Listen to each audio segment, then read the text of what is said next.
தங்கத்தாமரை மலரே அத்தியாயம் 17. Nikitha Indian diamond இன்ஸ்டிடியூட்டில் gemmology professional degree படித்து கொண்டிருக்கிறாள். அவள் அப்பா பன்வாரிலாலுக்கு ஒரே மகள். அவர்களுக்கு ஆஸ்திரேலியாவில் சொந்தமாக ஒரு வைரச் சுரங்கமே இருக்கிறது. மும்பையில் பெரிய டைமண்ட் ஷோரூம் இருக்கிறது. நமது கடைக்கு தேவையான வைரங்களை அவர்களிடமிருந்து தான் வாங்குகிறேன். எல்லாமே சுத்தமான விலை உயர்ந்த வைரங்கள். வைரச்சுரங்க சொந்தக்காரி என்பதனாலேயே இவன் காதலிக்க தகுதியுடையவளாகி விடுகிறாளா? மனதின் எரிச்சல் வார்த்தைகளாக வடிந்து விடாமல் பிரயத்தனப்பட்டு அடக்கி கொண்டாள் கமலினி. அடக்கம் அடக்கம், இவனை பகைத்து கொள்வது உனக்கு நல்லதில்லை. தனக்குத்தானே வலியுறுத்தி இதழ்களை இழுத்து வைத்து கொண்டாள். பன்வாரிலாலுக்கு என்மேல் ஒரு அபிப்பிராயம் உண்டு. உயர்தரமான அவரது தொழிலை மகளுடன் சேர்ந்து நிர்வகிக்க தகுதியுள்ள ஆள் என சமீபமாக நினைக்க ஆரம்பித்துள்ளார். இதனை என்னிடமும் பகிர்ந்து கொண்டார். என சிறு யோசனையுடன் விஸ்வேஸ்வரன் பேச்சை நிறுத்த கமலினிக்கு மனம் படப்படுத்தது. விஸ்வேஸ்வரன் அவள் முகத்தை பார்க்கவில்லை. தூரத்து தொடுவானை பார்த்தபடி இருந்தான். அவனது வேண்டுகோளின்படி அவனுடன் இந்த ரெஸ்டாரண்ட்டுக்கு வந்திருந்தாள் கமலினி. ஆர்டர் செய்த உணவுகள் வருவதற்குள் தன் மனதை கொட்டிவிடும் அவசரத்தில் இருந்தான் விஸ்வேஸ்வரன். தாத்தாவின் அப்பா காலத்தில் ஆரம்பித்த தொழில் இது. 4வது தலைமுறையாக இப்போது வெற்றிகரமாக நடத்தி வருகிறோம் கமலினி. நான் தலையெடுத்த பிறகே இன்றைய நவீனங்களை தொழிலில் புகுத்தி புதுமைகளை அறிமுகப்படுத்தி தொழிலை ஏ கிரேடுக்கு உயர்த்தி இருக்கிறேன். இவை எல்லாம் தங்கம் வெள்ளியில் மட்டுமே. வைரத்தில் இன்று வரை நாங்கள் ஒரு பூஜ்ஜியமே. தாத்தா காலத்திலேயே வைரமும் வியாபாரமாக தொடங்கிவிட்டோம். ஆனால் தாத்தாவிற்கு அதன் நுட்பம் கைவராமல் பாதியில் விட்டுவிட்டார். பிறகு அப்பா ஆரம்பித்தார். அவராலும் வைரத்தில் தாக்குப்பிடிக்க முடியவில்லை. தாத்தாவை போல் முழுதாக விட மனமில்லாமல் ஓரளவு வைரங்களையும் தொட்டு கொண்டிருப்பார். ஆனால் அந்த வியாபாரங்கள் நஷ்டத்தில்தான் நடந்தன. இருந்தாலும் பெயருக்காக நடத்தி கொண்டிருந்தார். நான் வைரங்களுக்கென்று தனி படிப்பே படித்தேன். ஓரளவு அதன் நுட்பங்களை வடிவமைப்பை அறிந்து கொண்டேன். சமீபத்தில்தான் வைரங்களுக்கென தனித்தளம் அமைத்து சில புது மாடல் நகைகளையும் நானே வடிவமைத்து தரமான வைரங்களை இனம் கண்டு வாங்கி கட்டி என இந்த தொழிலில் ஒரு நிலையை அடைந்திருக்கிறேன். வாழ்த்துக்கள் சார், மிகப்பெரிய சாதனை செய்திருக்கிறீர்கள். பாராட்டிய கமலினிக்கு உண்மையிலேயே அவனது முன்னேற்றத்தில் பெருமையே. இல்லை கமலினி, இன்னமும் எந்த பெரிய சாதனையும் நான் செய்யவில்லை. ஆனால் செய்ய வேண்டும். 3 தலைமுறைகளாக எங்களுக்கு கைவசப்படாத இந்த வைரங்களை ஒரு கை பார்க்க வேண்டும். நிச்சயம் இதனை நான் செய்தே தீர்வேன். இதற்கு பன்வாரிலால் போன்ற வைர வியாபாரியின் ஒத்துழைப்பு எனக்கு மிக அவசிய தேவை. வைர வியாபாரத்தில் நான் இன்னமும் எல்கேஜி தான். பன்வாரிலால் PhD. அவரது ஆலோசனைகளும் ஐடியாக்களும் எனக்கு ரொம்ப தேவை. அவருக்கு என்மேல் ஒரு அபிப்பிராயம் இருக்கிறது என்று அறிந்த உடனேயே வைரங்களை குறித்த எனது வியாபார சிந்தனைகள் வளர்ந்து கொண்டே போய்கொண்டிருக்கிறது. நிச்சயம் நீங்கள் வைரத்திலும் சாதிப்பீர்கள் சார். அந்த தகுதி உங்களுக்கு இருக்கிறது. அந்த சாதனைகளுக்கான சாவி நிகிதாவாக இருக்கிறாள். புரியவில்லை சார். பன்வாரிலாலுக்கு நான் திருப்தியான வியாபாரத்தனமான மருமகன். ஆனால் அவரது மகளுக்கு இவனை வேண்டாம் என்று சொல்வாளா ஒருத்தி? கமலினியால் நம்ப முடியவில்லை. திடமும் திமிரலுமாக வாடிவாசலில் திமிரி நிற்கும் காளை போல் இருந்தவனை வெளியால் வருடினாள். நிகிதாவிற்கு உங்களை பிடிக்கவில்லையா? ஆச்சரியமாக கேட்டாள். சரியாக சொல்வதனால் அது எனக்கு தெரியவில்லை. பன்வாரிலால் எனக்கு ஓகே, என் மகளை நீங்கள் தான் சம்மதிக்க வைக்க வேண்டும் என்று சொல்லிவிட்டார். மகளாக வந்து இவனை எனக்கு பிடித்திருக்கிறது, கல்யாணம் செய்து வையுங்கள் அப்பா என்று சொல்ல வேண்டுமாம். அப்படி சொன்ன மறுமாதமே இந்தியாவே வியக்க உங்கள் திருமணத்தை நடத்தி வைப்பேன் என்கிறார். நிகிதா என்னுடன் நன்றாக பேசுகிறாள், பழகுகிறாள். ஆனால் அதில் காதல் இருக்கிறதா? என்னால் கண்டுபிடிக்க முடியவில்லை கமலினி. அவளை எப்படி காதலிப்பது அல்லது காதலிக்க வைப்பது என்றும் தெரியவில்லை. Please help me Kamalini. உள்ளுக்குள் பொங்கிய சிரிப்பை வெளியே தெரியாமல் அடக்க சிறு முறைப்பை விழிகளில் காட்டினாள் கமலினி. உங்கள் வயது என்ன சார்? வயது யோசித்தவன், நீதான் சொல்லேன். நீதானே எனக்கு திருமணம் முடித்து கையில் குழந்தையோடெல்லாம் யோசித்தவள். கோபம் வந்திருந்தது அவனிடம். ப்ளீஸ் சார், அதை மறந்து விடுங்களேன். இறைஞ்சியவளை. சரி, தொலைந்து போ. பார்வை பார்த்தவன் எழுந்து நின்றான். இதோ என்னை பார் கமலினி, எனக்கு எத்தனை வயது இருக்கும்? 2 கை விரித்து காட்டியவனை நிமிர்ந்து பார்த்து விழிவிரித்தாள். உயரமும் அகலமும் அகன்ற தோள்களும் அடர்ந்த சிகையும் கோதுமை நிறமுமாக ஒரு இலக்கணானாக நின்றவனை எந்த பெண்ணிற்குத்தான் பிடிக்காமல் போகும்? ஏய், சர்க்கஸ் பபூன் போல் தெரிகிறேனா? சும்மா வேடிக்கை பார்த்து கொண்டிருக்கிறாயே. 2 விரலை விளையாட்டாக அவள் 2 கண்களை குத்துவது போல் கொணர்ந்தவனிடமிருந்து முகத்தை நகர்த்தி கொண்டாள். ஆணவமாக முகம் உயர்த்தி கொண்டாள். ஜாக்கிரதை சார், நான் இப்போது உங்களது உபாத்தியாயினி. என்னை அதிருப்திக்கு ஆளாக்கும் எந்த செய்கையையும் செய்யாதீர்கள், அது உங்களுக்கு நல்லதில்லை. ஆட்காட்டி விரலாட்டினாள்.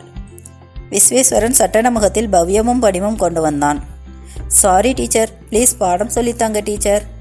பள்ளி பெஞ்ச் மாணவனாக கைகட்டி பணிவாக நின்றவனை கண்டு மனம் விட்டு கமலினி சிரிக்க, அவளது சிரிப்பிற்கு பக்கவாத்தியமாக இரு கைகளின் தட்டல்கள் கேட்டன. இருவரும் அவசரமாக தங்கள் நிலைகளை மாற்றிக்கொண்டு திரும்பி பார்க்க சுதாகரும் பிரியமதாவும் அவர்களை நோக்கி வந்து கொண்டிருந்தனர். இருவரது முகமும் கேலியும் கிண்டலும் உற்சாகமும் நிறைந்திருந்தது. சுதா, வாடா, எங்கேடா ஜோடியாக இந்த பக்கம்? வரவேற்ற விஸ்வேஸ்வரனின் முதுகில் ஓங்கி அடித்தபடி அவன் அருகில் அமர்ந்த சுதாகர், இது நான் கேட்க வேண்டிய கேள்விடா என்றான். எப்படி இருக்கிறாய் கமலினி? கிண்டலாக கேட்டபடி அருகே அமர்ந்த பிரியம்பதாவின் விழிகளில் ஏதோ ஒரு ரகசிய விசாரிப்பு. நன்றாக இருக்கிறேன் மேடம். கல்யாண ஏற்பாடெல்லாம் எப்படி போய்கொண்டிருக்கிறது? சுதா, கேட்டீர்களா? மேடத்திற்கு நான் மேடமாம். பிரியம்பதாவின் அறிவிப்பில் கமலினி உதடு கடித்தாள். கமலினிக்கு இன்னமும் உன்னிடமிருந்த பயம் போகவில்லை பிரியா. பெரிய பெரிய தலைகளெல்லாம் மேடத்திற்கு கை கட்டுகிறார்கள், இவர்களுக்கு நான் மேடமாம். அடைச்ச, பிரியான்னு கூப்பிடு. உரிமையான நட்போடு அவள் அதட்ட விஸ்வேஸ்வரனுக்கும் கமலினிக்கும் தர்ம சங்கடம். டே, அது சும்மா விளையாட்டுக்கு சமாளிப்பாய் பேசியபடி வந்த விஸ்வேஸ்வரனின் கால் மேல் போட்டிருந்த காலை தட்டி தள்ளினான் சுதாகர். உன் லட்சணத்தைத்தான் கொஞ்சம் முன்பு நாங்கள் பார்த்தோமேடா, பிறகு ஏன் இந்த பந்தா? அடே, எங்களை விட்டுவிடு. இப்போது நீங்கள் 2 பேரும் எதற்கு வந்தீர்கள், அதை சொல்லு. டேய், இது ஹோட்டல்டா, வயிற்றுக்கு சாப்பிட இங்கே யார் வேண்டுமானாலும் வரலாம்டா. சுதாகர் வார, விஸ்வா, எங்கள் இருவருக்கும் மேரேஜ் ஃபிக்ஸ் பண்ணியிருக்கிறார்கள் தெரியும் தானே? அனாவசிய சந்தேகம் எழுப்பினாள் பிரியம்பதா. கமலினிக்கு இவர்களின் கலாட்டாவிற்கு எழுந்து ஓடிவிடலாமா என்றிருந்தது. எல்லாம் இவனால் வந்தது. பப்ளிக் பிளேஸில் நிற்கச் சொன்னது. அவள் விஸ்வேஸ்வரனை முறைக்க அவன் அதனை சுதாகரனுக்கு திருப்பினான். சரிதாண்டா, எத்தனை நாளைக்கு இதெல்லாம்னு நாங்களும் பார்க்குறோம்.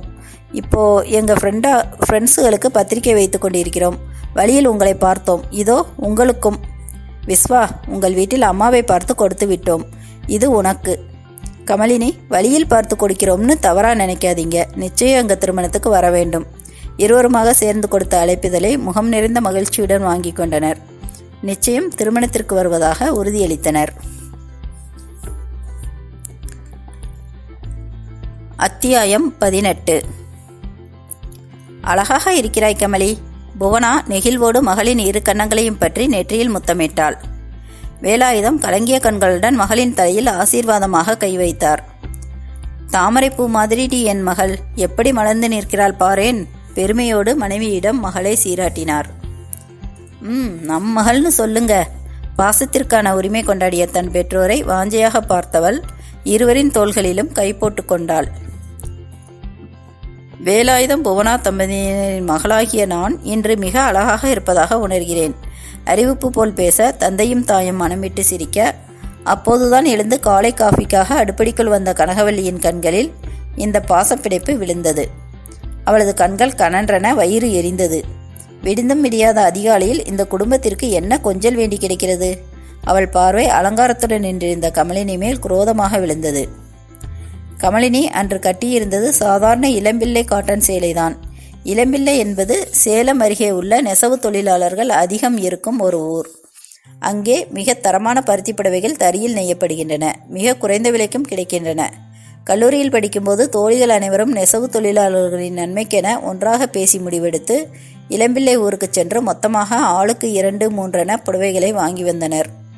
அதில் ஒரு புடவையில் கற்பனையாக சில கைவேலைகளை செய்து பருத்தி புடவையை பட்டுப்புடவையின் தோற்றத்திற்கு மாற்றியிருந்தாள் கமலினி. இன்று அந்த புடவையையே அணிந்திருந்தாள். காலங்காத்தால எந்த கோட்டையை பிடிக்க இந்த மகாராணி அம்மா இப்படி அலங்கரிச்சிட்டு கிளம்பி இருக்காங்க? கனகத்தின் கேள்வி காய்ச்சிய இரும்பு கம்பியாய் மூவரின் இதயத்தினுள் பாய்ந்தது. அவள் கல்யாண வீட்டிற்கு போகிறாள் கனகம், புவனா மெல்லிய குரலில் கூறினாள். அது எந்த கல்யாண வீடு? எனக்கு தெரியாத எந்த சொந்தக்கார வீடு? இப்போலாம் நம்ம சொந்த பந்தங்க உங்கள் குடும்பத்தை மட்டுமே விசேஷங்களுக்கு அழைக்க ஆரம்பிச்சிட்டாங்க போலவே. முகவாயில் கை வைத்து அதிசயித்தாள். இது சொந்தக்காரங்க கல்யாண வீடு இல்லை, அவள் ஃப்ரெண்டு வீட்டு கல்யாணம். நீ கிளம்புமா, அப்பா உன்னை கல்யாண வீட்டு வாசலில் விட்டுட்டு வேலைக்கு போகிறேன். வேலாயுதம் சொல்ல கனகத்தினால் மேலே பேச முடியவில்லை. கிஃப்டை எடுத்துக்கோமா. புவனா நினைவுபடுத்தி கொடுத்த பரிசு பார்சலை கழுகாக பார்த்த கனகம் அது அளவில் கொஞ்சம் சிறியதாகவே இருக்க திருப்தியாக தலையசைத்து கொண்டாள். என்ன இது, குங்குமச்சிமிலா? இல்லை சித்தி, டைம் பீஸ், 500 ரூபாய். இழுத்துச் சொன்ன கமலினியின் கைப்பற்றி அழைத்து போனார் வேலாயுதம். அவளிடம் ஏம்மா வம்பு வளர்க்கிறாய்? சும்மா விளையாட்டிற்கு அப்பா. இதன் உள்ளே இருக்கும் கிஃப்டை பார்த்தால் சித்திக்கு மயக்கமே வந்துவிடும். குதூகலித்து சிரித்த மகளை அன்பாக பார்த்தார். எத்தனையோ கஷ்டங்களுக்கிடையேயும் சிறு விஷயங்களுக்கும் மலர்ந்து சிரிக்கும் மகள் தாமரை போலவே அவருக்கு தோன்றினாள். நீ பிறந்து உன்னை என் கையில் கொடுத்தபோது அப்படியே இளஞ்சிவப்பாக உடல் முழுவதும் சிவந்து இருந்தாய் கமலிமா. கொஞ்சம் பெரிய தாமரை என் கைகளில் இருப்பது போல் இருந்தது. அப்போதே நான் உனக்கு முடிவு செய்த பெயர் கமலினி. வைத்த பெயருக்கு மாறு சொல்ல வழியின்றி அப்படியே அந்த பெயரோடு பொருந்தி போகிறாயடா. போங்கப்பா, இது எத்தனை 1000வது தடவைன்னு தெரியல, போராக இருக்கிறதப்பா. சினுங்கிய மகளை மண்டபத்தின் அருகே விட்டு கிஃப்ட் பத்திரமா ஜாக்கிரதைப்படுத்தி அவள் மண்டபத்திற்குள் நுழையும் வரை பார்த்திருந்து விட்டு கிளம்பி போனார். பெருமையாக கிஃப்டை வருடியபடி தெளித்த பன்னீரை ஏற்றுக்கொண்டு, இந்த கிஃப்ட் விஸ்வாசாருக்கு பிடிக்குமா? இதை பார்த்து என்ன சொல்வாரோ யோசித்தபடி உள்ளே போனாள். சுதாகர் கல்யாணத்திற்கான கிஃப்ட் செலெக்ஷன் உன்னுடையது கமலினி. விலையை பற்றிய கவலை வேண்டாம். கடை கேசியரிடம் வேண்டிய பணம் வாங்கிக்கொள். கிஃப்ட் வித்தியாசமாக இருக்க வேண்டும். நம் தொழில் சம்பந்தமாக இருந்தால் நன்றாக இருக்கும் என்று பொறுப்பை அவளிடம் ஒப்படைத்திருந்தான் விஸ்வேஸ்வரன். இடையில் அவள் கிஃப்ட் விவரம் பேச முயலும்போது கூட தயார் பண்ணிவிட்டாய் தானே, கல்யாண வீட்டில் வைத்து பார்த்து கொள்கிறேன் என்று விட்டான். இதோ அந்த கிஃப்டுடன் தான் கமலினி வந்திருக்கிறாள். எல்லோருக்கும் பிடிக்க வேண்டுமே என்ற மனம் பரபரப்பு அவளுள். தெரியாதவர்கள் வீட்டு திருமணம், அதிக பழக்கமற்றவர்கள். எப்படி போய் யாரை பார்த்து தயங்கியபடி உள்ளே நுழைந்ததும் நின்றவளை, கமலினி வா வா, ஏன் இவ்வளவு நேரம், தாலியே கட்டப்போகிறார்கள் பார் என வரவேற்றபடி வந்த விஸ்வேஸ்வரன் நிம்மதி மூச்சு விட வைத்தான். நல்ல வேளை வந்தீர்கள் சார். யாரையும் தெரியாதே, எப்படி உள்ளே வருவது என்று யோசித்து கொண்டே இருந்தேன். உனக்காகத்தான் வாசலுக்கு பக்கத்திலேயே வெயிட் பண்ணி கொண்டிருந்தேன். யாரையும் தெரியாதென்றாயே, பொய்தானே? அங்கே பார், அந்த அம்மா உன்னை வரவேற்பதற்காகவே வருகிறார்கள். விஸ்வேஸ்வரன் காட்டிய திசையில் பிரியமதாவின் அம்மா வந்து கொண்டிருந்தாள். வாங்க சார், வாமா கமலினி, நீங்கள் வந்ததே சந்தோஷம், உட்காருங்கள், உபசரித்து போனாள். என் பெயரை கூட நினைவு வைத்திருக்கிறார்களே, கமலினி ஆச்சரியப்பட. மறக்கக்கூடியவளா நீ? அதை விடு, இது என்ன சேரி கமலினி, வித்தியாசமாக இருக்கிறதே. இது சாதாரண இளம்பிள்ளை காட்டன் சார். இந்த சேலையுடைய விலை தெரியுமா? வெறும் 450. இதோ இந்த ஒற்றை silver border, golden peacock stones, ஓரத்தில் இந்த மணி எல்லாம் வைத்து இதனை டிசைனர் சேரி போல மாற்றியது நான். எப்படி, நன்றாக இருக்கிறது தானே? உற்சாகமாக கமலினி விவரித்தாள். உனக்கு கிரியேட்டிவிட்டி மைண்டு கமலினி. நீ ஏன் நம் கடையில் நகைகளை வடிவமைக்க ட்ரை பண்ணக்கூடாது? சார், நான் அது சம்பந்தமாக படிக்கவில்லை. பிறகு எப்படி? படிப்பை விட இதற்கெல்லாம் கற்பனை தான் தேவை. இப்போது நிகிதாவையே எடுத்துக்கொள்ளேன். அவள் படிப்பதே ஜெம்மாலஜி தான். ஆனால் கற்களின் விவரங்களை ஏதாவது பேசினால் விழிக்கிறாள். இங்கே வந்தும் இவனுக்கு நிகிதா நினைவா? கமலினிக்கு கொஞ்சம் எரிச்சல். வெறுமனே கொட்டினாள். மேடையின் கல்யாணச் சடங்குகளுக்கு கவனத்தை மாற்றினாள். இந்த காதல் என்பது எப்படி இருக்கும் கமலினி? எப்போது வரும்? விஸ்வேஸ்வரனின் கேள்விக்கு விழித்தாள். சத்தத்தை குறைத்து பேசுங்க சார். இவ்வளவு பெரிய ஆம்பளை காதல்னா என்னன்னு தெரியலைங்கிறத யாரும் கேட்டால் கல்லறிய முடிவெடுப்பாங்க. ஏய் இல்லைப்பா, காதல்னா என்னன்னு தெரியும், ஆனால் அது எப்படி வருங்கிறது தான் தெரிய மாட்டேங்குது. இந்த விஷயத்தில் இதுவரை முன் அனுபவமும் ஒன்றும் இல்லை. Please help me Kamalini. ஓஹோ, அப்போது எனக்கு காதலை பற்றி நன்றாக தெரியும். நான் அதில் அனுபவசாலி, அப்படியா? தப்பாக பேசாதே கமலினி. நான் உன்னிடம் கேட்கும் உதவி நிகிதாவின் மனநிலையை புரிந்து கொள்வதை. பெண்ணின் மனது பெண்ணிற்கு தெரியும் என்பது ஒரு பாயிண்ட். உன்னால் அடுத்தவர் மனதை துல்லியமாக அறிய முடிகிறது என்பது அடுத்த பாயிண்ட். நீ பிரியமதாவை சமாளித்து நகை வாங்க வைத்தாயே, அப்போதே இந்த யோசனை எனக்குள் தோன்றிவிட்டது. அது மட்டும் இல்லை, நீ நம் கடைக்கு வரும் வாடிக்கையாளர்களை, குறிப்பாக பெண்களை மிக அழகாக புரிந்து வைத்துக்கொண்டு நகைகளை வாங்க வைக்கிறாய். அதனால்தான் நிகிதாவை பற்றி அறிந்து கொள்ள, அதை வைத்து நான் அவளை அப்ரூவல் பண்ண என்று உன் யோசனையை எதிர்பார்க்கிறேன். அப்ரூவ் பண்ண. காதல் உங்கள் பிஸ்னஸ் இல்லை சார். அதுவெல்லாம் மனதிலிருந்து தானாக வர வேண்டும். கமலினி ப்ளீஸ், இதுபோல் அன்அஃபிஷியலாக நாம் வெளியே மீட் பண்ணும்போதாவது ப்ளீஸ் கால் மீ விஸ்வா. இந்த சார் என்னை ஸ்வர்ண கமலத்திற்குள்ளேயே இழுத்து போகிறது. அது சரி, ட்ரை பண்ணுகிறேன். மிகுந்த தயக்கத்துடன் தலையாட்டி வைத்தாள்.